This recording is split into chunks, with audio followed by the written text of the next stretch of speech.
Hello ವೀಕ್ಷಕರೇ, welcome back to my channel Kanasu ಕಿಚನ್ಸ್ಗೆ ಎಲ್ರಿಗೂ ಕೂಡ ಸ್ವಾಗತ. ನಾನಿವತ್ತು ಸಿಂಪಲ್ಲಾಗಿ ಒಂದು ಮೊಟ್ಟೆ ಮಸಾಲವನ್ನು ತೋರಿಸ್ಕೊಡ್ತಾ ಇದ್ದೀನಿ. ಈ ವಿಧಾನದಲ್ಲಿ ಒಂದ್ಸಲ ಟ್ರೈ ಮಾಡಿ, ಸ್ವಲ್ಪ ಡಿಫ್ರೆಂಟಾಗಿ ಟೇಸ್ಟ್ ಬರುತ್ತೆ.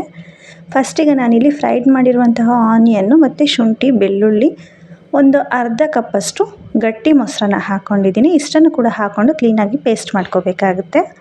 ಆ್ಯಂಡ್ ಈ ಕಡೆ ಇನ್ನೊಂದು ಕಡಾಯಿಗೆ 1-2 ಸ್ಪೂನಷ್ಟು ಆಯಿಲು, ಸಣ್ಣದಾಗಿ ಕಟ್ ಮಾಡಿರುವಂತಹ ಆನಿಯನ್ನ ಹಾಕ್ಕೊಂಡು ಚೆನ್ನಾಗಿ ಫ್ರೈ ಮಾಡ್ಕೊತಾ ಇದ್ದೀನಿ. ಆನಿಯನ್ ಕ್ಲೀನಾಗಿ ಫ್ರೈ ಆಗಿದ ನಂತರ 1 ಬೌಲಷ್ಟು ಸಣ್ಣದಾಗಿ ಕಟ್ ಮಾಡಿರುವಂತಹ ಟೊಮೊಟೊ ಕೂಡ ಹಾಕ್ಕೊಂಡು ಫ್ರೈ ಮಾಡ್ಕೊತಾ ಇದ್ದೀನಿ. ಈ ಒಂದು ಗ್ರೇವಿ ಆ್ಯಕ್ಚುಲಿ ಚಪಾತಿಗೆ ಮತ್ತು ರೊಟ್ಟಿ, ದೋಸೆಗೆ ಮತ್ತು ಎಗ್ ಬಿರಿಯಾನಿ ಏನಾದರೂ ಮಾಡಿಕೊಂಡ್ರೆ ಅದಕ್ಕೆ ಸೈಡ್ ಡಿಶ್ ಆಗಿ ತುಂಬಾ ಚೆನ್ನಾಗಿರುತ್ತೆ. ಒಂದು ಸಲ ಟ್ರೈ ಮಾಡಿ. ಹಾಗೆ ಟೇಸ್ಟ್ ಕೂಡ ಸ್ವಲ್ಪ ಡಿಫ್ರೆಂಟಾಗಿ ಬರುತ್ತೆ ಈ ರೀತಿ ಮಾಡೋದ್ರಿಂದ.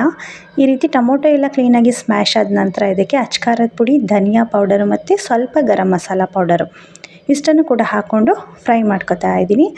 ಫ್ರೈ ಮಾಡ್ಕೊಂಡಿದ್ದ ನಂತರ ಇದಕ್ಕೆ ನಾನೀಗ ಏನು ರುಬ್ಬಿ ಪೇಸ್ಟ್ ಮಾಡಿ ಇಟ್ಕೊಂಡಿದ್ದೆ ಅಲ್ವಾ, ಆ ಮಸಾಲೆಯನ್ನು ಹಾಕೋತಾ ಇದ್ದೀನಿ.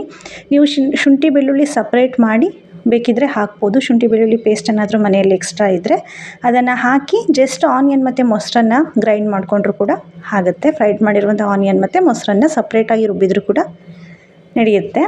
ಆ್ಯಂಡ್ ಈಗ ಇದನ್ನು ಕ್ಲೀನಾಗಿ ಹಾಕ್ಕೊಂಡು ಚೆನ್ನಾಗಿ ಹುರ್ಕೋಬೇಕು. ನೋಡಿ, ಈ ರೀತಿ ಆಯಿಲೆಲ್ಲ ಸಪ್ರೇಟ್ ಆಗೋವರೆಗೂ ಹುರ್ಕೋಬೇಕು. ಹುರ್ಕೊಂಡಿದ್ದ ನಂತರ ನಾನು ರುಬ್ಬಿರುವಂತಹ ಮಸಾಲೆ ಜಾರ್ಗೆ ಸ್ವಲ್ಪ ನೀರನ್ನು ಹಾಕ್ಕೊಂಡು ಸೇರಿಸ್ಕೊಂಡಿದ್ದೀನಿ.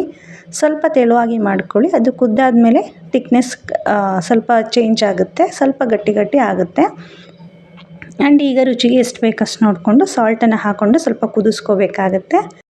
ನಂತರ ನಾನೀಗ ಕುದಿಯೋ ಟೈಮಲ್ಲಿ 2 ಮೊಟ್ಟೆಯನ್ನು ಬೇಯಿಸಿ ಹಾಕ್ಕೊಂಡಿದ್ದೀನಿ. ಸಿಪ್ಪೆಯನ್ನು ಸುಲಿದು ಒಂದು ಚಾಕುವಿನ ಸಹಾಯದಿಂದ ಸ್ವಲ್ಪ ಅದನ್ನು ಸೈಡೆಲ್ಲ ಕಟ್ ಮಾಡಿ ಹಾಕ್ಕೊಂಡಿದ್ದೀನಿ. ಕೊನೆಯದಾಗಿ ಸ್ವಲ್ಪ ಕೊತ್ತಂಬರಿ ಸೊಪ್ಪನ್ನು ಹಾಕ್ಕೊಂಡು ಚೆನ್ನಾಗಿ ಕುದಿಸ್ಕೋಬೇಕಾಗುತ್ತೆ. ಚೆನ್ನಾಗಿ ಕುದಿಸ್ಕೊಂಡ್ರೆ ತುಂಬಾ ಟೇಸ್ಟಿ ಆದಂತಹ ಎಗ್ ಮಸಾಲ ರೆಡಿ ಆಗುತ್ತೆ.